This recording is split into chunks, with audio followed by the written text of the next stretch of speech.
गरीब आदमी था। एक दिन वह राजा के पास गया और बोला, महाराज, मैं आपसे कर्ज मांगने आया हूँ। कृपया कर आप मुझे 5,000 रुपये दे दें। मैं 5 मंथ के अंदर आपके रुपये वापस कर दूंगा। राजा ने उसकी बात पर विश्वास कर उसे 5,000 रुपये दे दिए। 5 महीने बाद जाने के बाद भी जब उस व्यक्ति ने राजा के 5,000 रुपये नहीं लौटाए, तब राजा को मजबूरन उसके घर जाना पड़ा। लेकिन वहाँ वह व्यक्ति नहीं मिला। जब भी राजा वहाँ जाता, बहाना बनाकर उसे वापस भेज दिया जाता। एक दिन फिर राजा उस व्यक्ति के घर गया।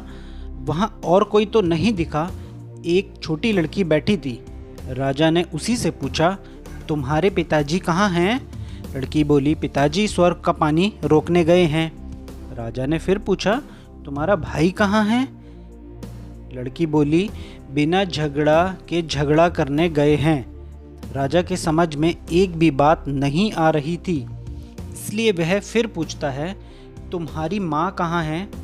लड़की बोली, माँ 1 से 2 करने गई है।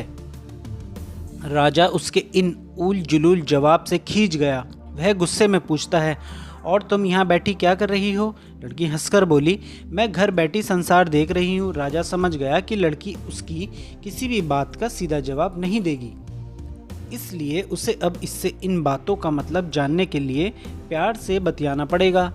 राजा ने चेहरे पर प्यार से मुस्कान लाकर पूछा, बेटी, तुमने जो अभी अभी मेरे सवालों के जवाब दिए, उनका मतलब क्या है? मैं तुम्हारी एक भी बात का मतलब नहीं समझ सका। तुम मुझे सीधे सीधे उनका मतलब समझाओ। लड़की ने भी मुस्कुराकर पूछा, अगर मैं सभी बातों का मतलब समझा दूं तो आप मुझे क्या देंगे? राजा के मन में सारी बातों को जानने की तीव्र उत्कंठा थी। वह बोला, जो मांगोगी वही दूंगा। तब लड़की बोली, आप मेरे पिताजी का सारा कर्ज माफ़ कर देंगे तो मैं आपको सारी बातों का अर्थ बता दूंगी। राजा ने कहा, ठीक है, मैं तुम्हारे पिताजी का सारा कर्ज माफ़ कर दूंगा, अब तो सारी बातों का अर्थ समझा दो। लड़की बोली, महाराज, आज मैं आपको सारी बातों का अर्थ नहीं समझा सकती। कृपया कर आप कल आएँ, कल मैं ज़रूर बता दूंगी। राजा अगले दिन फिर उस व्यक्ति के घर गया। आज वहाँ सभी लोग मौजूद थे, वह आदमी, उसकी पत्नी, बेटा और उसकी बेटी भी। राजा को देखते ही लड़की पूछी, महाराज, आपको अपना वचन याद है ना? राजा बोला, हाँ, मुझे याद है। तुम अगर सारी बातों का अर्थ बता दो तो मैं तुम्हारे पिताजी का सारा कर्ज माफ़ कर दूंगा। लड़की बोली, सबसे पहले मैंने यह कहा था कि पिताजी स्वर्ग का पानी रोकने गए हैं। इसका मतलब था कि वर्षा हो रही थी और हमारे घर की छत से पानी टपक रहा था। पिताजी पानी रोकने के लिए छत को बना रहे थे, यानी वर्षा का पानी आसमान से ही गिरता है और हम लोग तो यही मानते हैं कि आसमान में ही स्वर्ग है। बस पहली बात का अर्थ यही है। दूसरी बात मैंने कही थी कि भैया बिना झगड़ा के झगड़ा करने गए हैं। इसका मतलब था कि वे रेंगनी के कांटों को काटने गए थे। अगर कोई भी रेंगनी के कांटे को काटेगा तो उसके शरीर में जहाँ तहाँ कांटा गड़ ही जाएगा, यानी झगड़ा नहीं करने पर भी झगड़ा होगा और शरीर पर खरोंचें आएंगी। राजा उसकी बातों से सहमत हो गया। वह मन ही मन उसकी चतुराई की प्रशंसा करने लगा। उसने उत्सुकता के साथ पूछा, और तीसरी चौथी बात का मतलब बेटी? लड़की बोली, महाराज, तीसरी बात मैंने कही थी कि माँ 1 से 2 करने गई है। इसका मतलब था कि माँ अरहर दाल को पीसने, यानी उसे 1 का 2 करने गई है। अगर साबुत दाल को पीसा जाए तो 1 दाना का 2 भाग हो जाते हैं, यानी यही था 1 का 2 करना।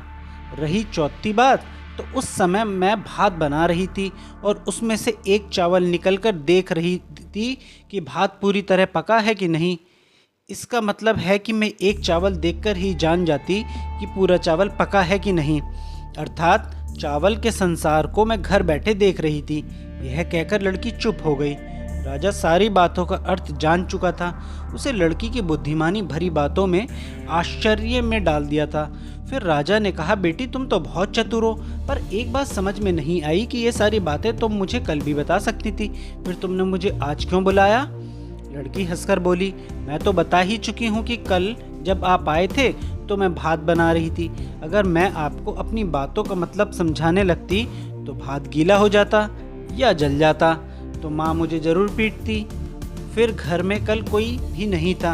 अगर मैं इनको बताती कि आपने कर्ज माफ़ कर दिया है तो यह मेरी बात का विश्वास नहीं करते।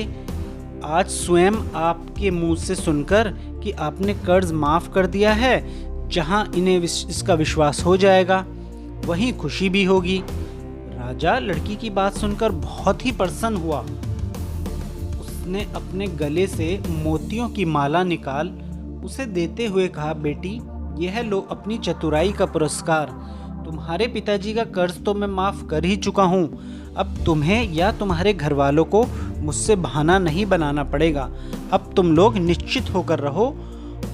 अगर फिर भी कभी किसी चीज़ की ज़रूरत हो तो बेझिझक होकर मुझसे कहना। इतना कहकर राजा लड़की को आशीर्वाद देकर चला गया। लड़की के परिवार वालों ने उसे खुशी से गले लगा लिया।